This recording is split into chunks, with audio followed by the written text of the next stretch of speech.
এ কবরের যাত্রীরা, আল্লাহর হাবিব সাল্লাল্লাহু আলাইহি ওয়াসাল্লাম বলেন, হে আব্দুল করিম, হে রেজাউল করিম, হে রহিমা খাতুন, কবর তোমাদেরকে দৈনিক ডাক দেয়, আনা বাইতুল ওয়াহদা, আনা বাইতুল জুলমা, আনা বাইতুল জুর। হে আব্দুল করিম, আমি একের ঘর, আমি অন্ধকারের ঘর, আমি পোকামাকড়ের ঘর। এই জন্য আমার বাজানদেরকে বলবো, পর্দারে মা বোনদেরকে বলবো, আমার মালিক বলে, বান্দা বান্দিরা, তুই যদি পাহাড় পরিমাণও গুনাহ করো, ভুল করো, আমার সাথে নাফরমানি করো, আমার দরবার নৈরাশার দরবার না।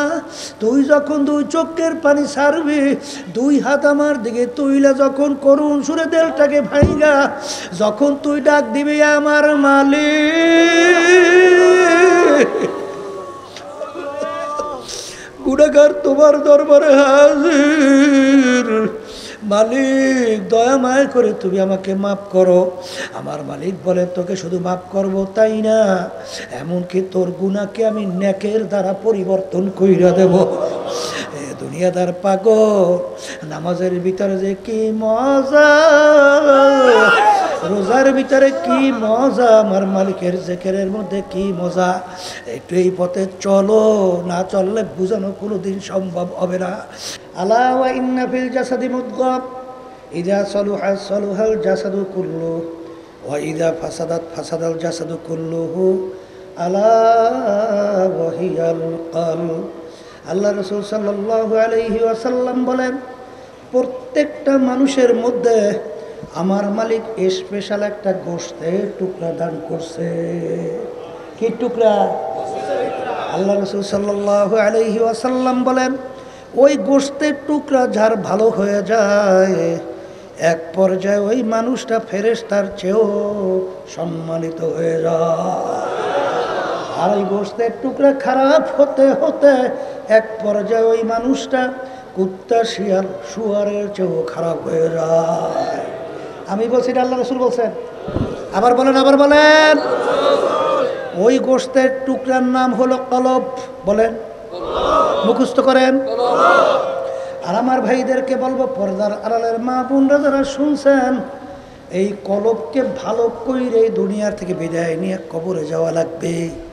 কারণ বাজান, আমরা এখানে যারা আসছি, যারা মুসলমান দাবি করি, ঈমান আনছি, আমরা সবাই তো চাই কিয়ামতের ময়দানে নাজাত পাবো, জাহান্নাম থেকে বাঁচবো, জান্নাতে চিরস্থায়ী শান্তির জায়গায় থাকবো। কি ভুল বলছি না ঠিক বলছি? হ্যাঁ, ভুল বলছি না ঠিক বলছি? এখন বেহেশতের ভিতরে যদি যাইতে হয়, আল্লাহ রাব্বুল আলামিন শর্ত লাগাইছেন, ইল্লা মান আতাল্লাহ বিকলবিন সালিম। পরিষ্কার পরিচ্ছন্ন ভালো কলব ছাড়া আমার পবিত্র জায়গা বেহেশতের ভিতরে হবে না। কে বলছেন? জোরে বলেন, কে বলছেন? তাহলে এখন কলব ভালো করা দরকার আছে না নাই? আবার জোরে বলেন, আছে না নাই? এখন এই কলব আপনার খারাপ না ভালো, কিভাবে ভালো করবেন? এই ভালো করার জন্য চিকিৎসক, পরামর্শদাতা, হক্কানি উলামায়ে কেরাম, হক্কানি পীর বুজুর্গেরা। জোরে বলেন, কথা ঠিক না? আল্লাহ জালালউদ্দিন রুমি রহমাতুল্লাহ আলাইহি নাম শুনছেন? শুনছেন? শুনছেন? হ্যাঁ, বিশ্ববিখ্যাত আলেম। তিনি বলছিলেন, খোদ বা খোদ মাওলানা রুমি না শোধ, তা গোলামে শামসুত্তিবিরিজি না শোধ। আমি রুমি ততক্ষণ পর্যন্ত রুমি হতে পারি নাই, যতক্ষণ পর্যন্ত শামসুত্তিবিরিজির সংস্পর্শে এবং তার কি সাগরেদ হইতে পারি নাই, ততক্ষণ পর্যন্ত আমি রুমি হতে পারি নাই। তাহলে বুঝা গেল, গ্রামে একটা কথা আছে না? কি কথা আছে? সৎসঙ্গে স্বর্গবাস, অসৎসঙ্গে স্বর্গবাস। তাইলে সৎসঙ্গে যাওয়া লাগবে না? কলব ভালো করা লাগবে না? এই জোরে বলেন, লাগবে না? লাগবে, লাগবে, লাগবে। আজকে শরীরের গুরুত্ব তো আমরা অনেক দেই, কিন্তু কলবের ব্যাপারে তো অনেকেই আমরা গুরুত্ব দেই না। দেই, কিন্তু কলবের গুরুত্ব দেওয়া লাগবে না? কলবের গুরুত্ব যদি না দেই, তাহলে ওই মানুষটা কোনোদিন ভালো হতে পারবে না, কোনোদিন সম্ভব না। যদি কলব ভালো না হয় তাহলে এই বাংলাদেশের ভিতরে যে ইদানিংকালে যে ঘটনা ঘটছে, কলব খারাপ হওয়ার কারণেই তারা এই ধরনের কাজ করতে পারছে। কলব খারাপ হওয়ার কারণেই আজকে আমার মেহনতি কষ্টে অর্জিত আমার ভাইরা আজকে অর্থ উপার্জন সরকারি ফান্ডে জমা হয়, আর সেই টাকা লুটপাট করে বিদেশে বেগমপাড়া তৈরি করে। আজকে লক্ষ লক্ষ কোটি কোটি হাজার টাকা বাংলাদেশ থেকে পাচার করে বিদেশে বিভিন্ন চিত্ত বিনোদন সহ সেখানে আমাদের টাকাগুলো পাচার করছে। কথা ঠিক না বেটি? এইটা কিসের কারণে? আবার কোন? এই কলব খারাপ হওয়ার কারণে। আর কলব যদি ভালো হয় তখন কি হয়? ওমর ফারুক রাদিয়াল্লাহু তাআলা আনহু তিনি এই রাষ্ট্রীয় কাজ করতেছিলেন, এক পর্যায়ে যখন তার সঙ্গী আসছে কথা বলবে, আসতে ওই বাতিরে নিবে দিস। কী রে ব্যাপার হজরত, কথা বলবো মুখ দেখা যায় না, বাতি নিবে এলেন? কলে শোনো, এই যে বাতিটা জ্বলছে রাষ্ট্রীয় কোষাগারের টাকা। আমি রাষ্ট্রীয় কাজ করতেছিলাম, কিন্তু এখন তোমার সঙ্গে যে আমি কথা বলতেছি এটা আমাদের ব্যক্তিগত কথাবার্তা। এখন রাষ্ট্রীয় এই আমি টাকার তৈল কেমনে খরচ করি? এই কথাটা কোন জায়গা থেকে আসছে? কলব ভালো হওয়ার কারণে। আর একটু আসতে কয়, এই তার যখন কলব খারাপ ছিল তখন তিনি এই খালি তরবারি নিয়া আল্লাহ রসুল সাল্লাল্লাহু আলাইহি ওয়াসাল্লামকে কতল করার জন্য রওনা করছিল। কথা ঠিক না বা ঠিক? ওই একই মানুষ যখন তার কলব ভালো হয়ে গেছে তখন তিনি ওই তরবারি নিয়েই রাজপথে আওয়াজ তুলছিল যে স্ত্রী বিধবা করতে চাও কে? এই সন্তান এতিম কে করতে চাও? তাহলে আমি ওমরের সামনে আস, আমি ওমর মুসলমান হয়ে গেছি। তখন কলব ভালো হয়ে গেছে। চক্ষু পরিবর্তন হয় নাই, হাত পরিবর্তন হয় নাই, চেহারা পরিবর্তন হয় নাই, অন্য অঙ্গ কোনো প্রত্যঙ্গ পরিবর্তন হয় নাই। তার কি পরিবর্তনের মাধ্যমে? একটু আগে আল্লাহ রসুলকে কতল করার জন্য গেল, আর একটু পরে সেই আল্লাহ রসুলকে হেফাজতের জন্য নিজের জানকে উৎসর্গ করে সামনে রাজপথে নেমে গেছে। কি পরিবর্তন? আবার জোরে কান। কল পরিবর্তন ভালো দরকার আছে না নাই? আবার জোরে কান। এখন ডাক্তার কারা? বলে হক্কানি ওলামায়ে কেরাম, পীর বুজুর্গেরা। এই আপনার কলব খারাপ না হলে বুঝবেন কেমনে? অনেক আল্লাহর বান্দারা আছে নামাজ ভালো লাগে না, আসতে কয় দেয় নাই নাই। অনেক আছে রোজা ভালো লাগে না, আল্লাহ রকুল নবীর তরিকা অনুযায়ী চলতে ভালো লাগে না, আছে আছে আছে। আবার এক শ্রেণী দেখবেন হুশ থাকতে জীবন থাকতে নামাজ ছাড়তে পারে না, এক শ্রেণী দেখবেন হুশ থাকতে জীবন থাকতে রোজা ছাড়তে পারে না, সুন্নাত ছাড়তে পারে না। তাহলে বোঝা গেল একই মানুষ, একজনে ভালো লাগে না আরেকজনে খারাপ লাগে, একজনের ভালো লাগে আরেকজনের খারাপ লাগে। কারণ কি? আবার কর, আবার কর। ভালো করার দরকার আছে, দরকার আছে। এই যে আমাদের তরিকার নাম শুনে চিশতিয়া সাবরিয়া, এই তরিকার 5টা ঔষধ আল্লাহর কুতুবে রেখে গেছেন। আমাদের এই তরিকার মুরব্বীর ভিতরে একজন রশিদ আহমদ গাঙ্গুই রহমতুল্লাহি আলাইহি, কুতুবুল আলম, 1 লক্ষের মতো হাদিস তার শুধু মুখস্থই ছিল। এই এত বড় মুহাদ্দিস, তিনি আমাদের এই তরিকার মুরব্বী। তারা কোরআন এবং হাদিসের ভিতর থেকে এই কলবকে পরিষ্কার করার জন্যে, আশরাফুল মাখলুকাত মানুষ বানাবার জন্যে এই ঔষধ রেখে গেছে। 5টা ঔষধ। এই 1 নম্বর সকাল সন্ধ্যা আল্লাহর জিকির, 2 নম্বর আল্লাহ ওয়ালিদের কিতাব পড়া, 3 নম্বর সাপ্তাহিক হালকা জায়গার তালিমে থাকা, 4 নম্বর মাসে ইসলামিক সব কিছু থাকা, 5 নম্বর চরমনাদি বছর 2বার মাহফিল, বিনা ওজরে কামাই না দেওয়া। এটা তো আমরা চরমনাই আল্লাহর আবার এটা নতুন বাড়ি করছি। তার মোটামুটি কথা হলো, যারাই আলহামদুলিল্লাহ এই ঔষধ পালন করছে, আমি চ্যালেঞ্জ দিয়ে বলতে পারি 100 জনের ভিতরে 100 জন আল্লাহর রহমতে দেখবেন যারা আগে নামাজ ভালো লাগতো না এখন নামাজ ছাড়তে পারে না। চ্যালেঞ্জ। কবরে কিন্তু কোনো দলাদলি নাই, আছে। যদি কেউ কবরে যাই বলে আমি সর্বনাইল, একেবারে মাপ মাপ না। আমি ছাড়ছি না জৈনপুর, রাজারবাগ, দেওয়ানবাগ, সুরেশ রাষ্ট্রসী, চন্দ্রপাড়া, আওয়ামী লীগের লোক। এই যে কইলে হয়তো একটা ধরা কাছে বাসা হইতে পারে। তাহলে বিএনপি, ও বড় বংশ, সৈয়দ, কোরাইশ, ইয়া ফাতেমাতু আনকিজি নাফসাকি মিনান নার। আল্লাহ রাসূল সাল্লাল্লাহু আলাইহি ওয়াসাল্লাম বলেন, ফাতেমারে যদি কবরেই পরিচয় দাও আমি আখিরি জামানার নবীর মেয়ে, ফাতেমার এই পরিচয় কবরে কোনো কাজ হবে না। এ কবরের যাত্রীরা, আল্লাহর বান্দারা, পর্দালে মা বোনেরা, আল্লাহ রাসূল সাল্লাল্লাহু আলাইহি ওয়াসাল্লাম যদি তার মেয়ের ব্যাপারে কবরে কোনো নাজাতের গ্যারান্টি দিতে না পারে, এমন কোন পীর, এমন কোন দল, এমন কোন দলের নেতা নেত্রী যে আপনাকে আমাকে নাজাত করে জান্নাতের ঘোষণা বেশারাত দিতে পারবে? জোরে কোন পারবে? যদি নাই পারে আমার বাজানদেরকে বলবো, পর্দালে মা বোনরা যারা শুনছেন, কবরে কিন্তু প্রশ্ন তিনটা। এক নম্বর মান রব্বুকা, দ্বিতীয় নম্বর আমা দীনুকা, তৃতীয় নম্বর আমান নাবিয়ুকা। এই তিন প্রশ্নের ভিতরে কিন্তু কোথাও পাওয়া যায় নাই তুমি চরমনাইয়ের কিনা, তুমি অমুকের কিনা, অমুক টমুক সমুখের কিনা, এই পরিচয় কিন্তু কবরে নাই। প্রথম প্রশ্ন মান রব্বুকা, তোমার রব কে? বাজান ভালো কইরা বোঝেন, আমার মালিক তোমাকে আমাকে দুনিয়াতে পাঠাইছেন কেন? লিয়াবলুয়াকুম আইয়ুকুম আহসানু আমালা।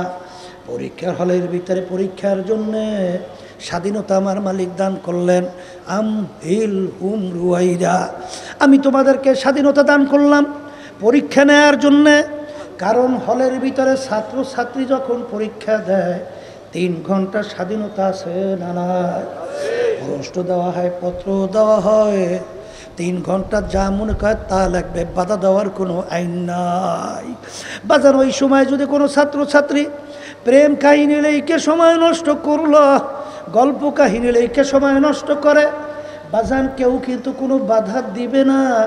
কিন্তু যখন ফলাফল বের হবে দেখবে ছাত্র ফেল, ছাত্রী একেবারে 0 আন্ডা পাইয়া ফেল।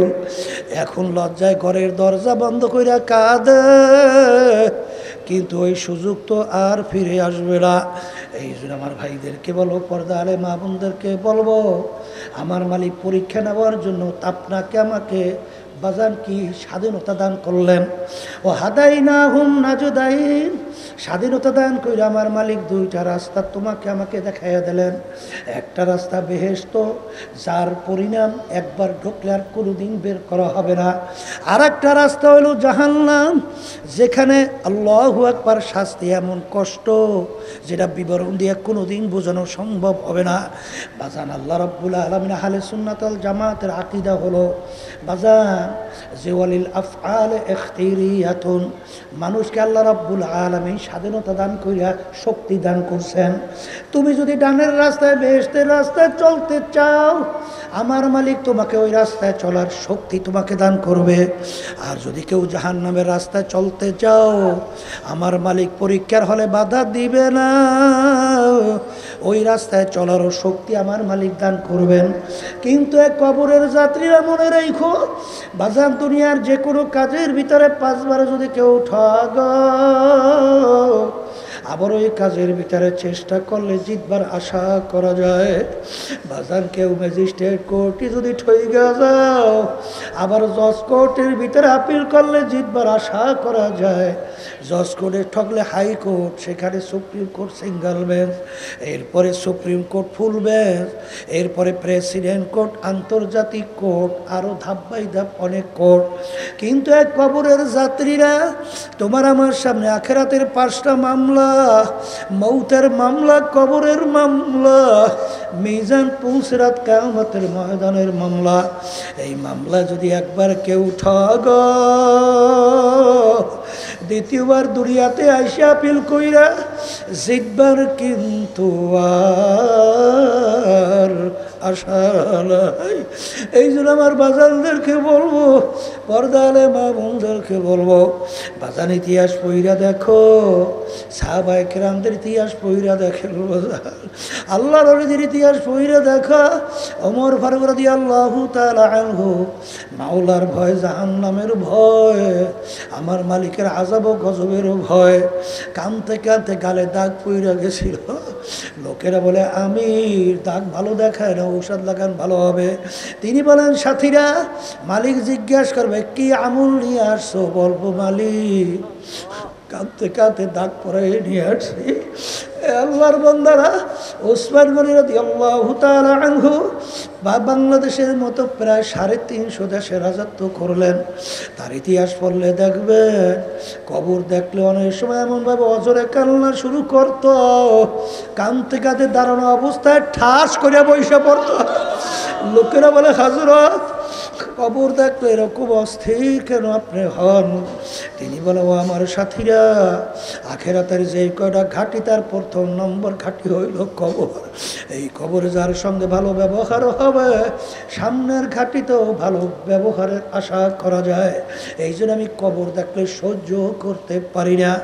এ দুনিয়াদার ভাগা, ভালো করে মনকে বুঝাও, এরপর দুনিয়ার থেকে বিদায় নিয়ে কবরে যাও। আমার দাদাদান রহমাতুল্লাহি আলাইহি তার কথা শুনছিলাম, ইন্তেকালের আগে আগে চোখের উপরে বসে পাশেই কবরস্থান, তাকাইয়া তাকাইয়া পোলাপানের মতো ও করে চিল্লাইয়া কান্দে, দুই ভাগ চোখ দিয়া বাইয়া বাইয়া টপ টপ কইরা পানি পড়ে, আর দাড়ি ভিজে ভিজে টপ টপ কইরা পানি পড়ে।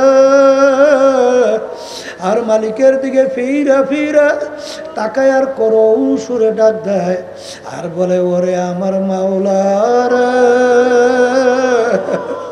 তুমি যদি আমাকে মাফ নাই করো, ওই অন্ধকার কবরে আমি একা কেমনে থাকবো? মালিক, ওই কবরে তো কোনো বাতিও নাই, সাথীও নাই, ওই কবরে তো বিছানাও নাই, বালিশও নাই।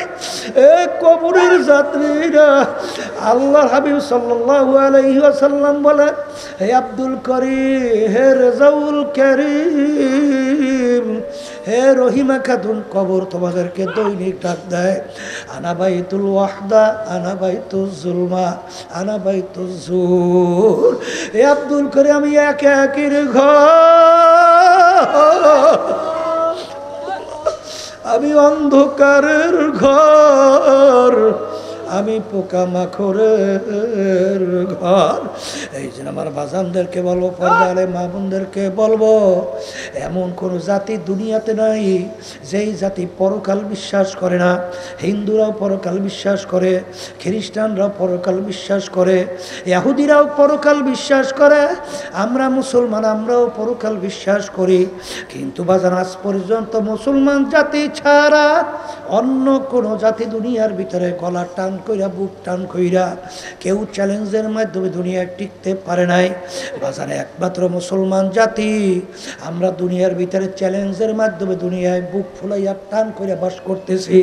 হে আল্লাহর বান্দারা, শিক্ষিত আমার বাবারা, হে বড় লোক আমার বাবারা, হে ক্ষমতা সম্পন্ন আমার বাবারা, তোমাদের সঙ্গে আমাদের কোনো ঝগড়াও নাই, মারামারিও নেই, কাটাকাটিও। সন্তানকে মেরে ফেলায়, বাপ পর্যন্ত সন্তানকে মারে, সন্তান বাপ মাকে মেরে ফেলায়, বন্ধু তো কথাই নাই, দল তো কথাই নাই। কিন্তু আমার মালিকের সমস্ত নেয়ামত ভোগ করলাম, আমার মালিকের দেওয়া জবান দিয়া কথা বললাম, আমার মালিকের দেওয়া চক্ষু দিয়া দেখলাম, আমার মালিকের দেওয়া সমস্ত অঙ্গ প্রত্যঙ্গ দিয়া চললাম, আমার মালিকের দেওয়া ব্রেন নেয়ামত দিয়া পড়াশোনা করলাম, ব্যবসা বাণিজ্য করলাম, এরপরে বাজান বিভিন্ন কামাই রোজগার করতে পারলাম। এই সমস্ত নেয়ামত ভোগ কইরা আমার মালিকের হুকুম মানবা না, আমার মালিক কিন্তু ছাড়বে না। আমার মালিক বলে, বান্দা বান্দিরা, তুই যদি পাহাড় পরিমাণ গুনাহ করো, ভুল করো, আমার সাথে নাফরমানি করো, আমার দরবার নৈরাশার দরবার না। তুই যখন দুই চোখের পানি ছাড়বি, দুই হাত আমার দিকে তুইলা যখন করুণ সুরে দেলটাকে ভাইগা যখন তুই ডাক দিবি, আমার মালিক, গুনাহগার তোমার দরবারে হাজির, মালিক দয়া মায়া করে তুমি আমাকে মাফ করো। আমার মালিক বলে, তোকে শুধু মাফ করব তাই না, এমনকি তোর গুনাহকে আমি নেকের দ্বারা পরিবর্তন কইরা দেব। এ দুনিয়াদার পাগল, নামাজের ভিতরে যে কি মজা, রোজার ভিতরে কি মজা, আমার মালিকের জিকিরের মধ্যে কি মজা। একটু এই পথে চলো, না চললে বোঝানো কোনোদিন সম্ভব হবে না। এই জন্য আমার বাজানদেরকে বলবো, পর্দা আলে মা বোনদেরকে বলবো, আমি আপনাদের জন্য দোয়া করি, আমিও দোয়া চাই।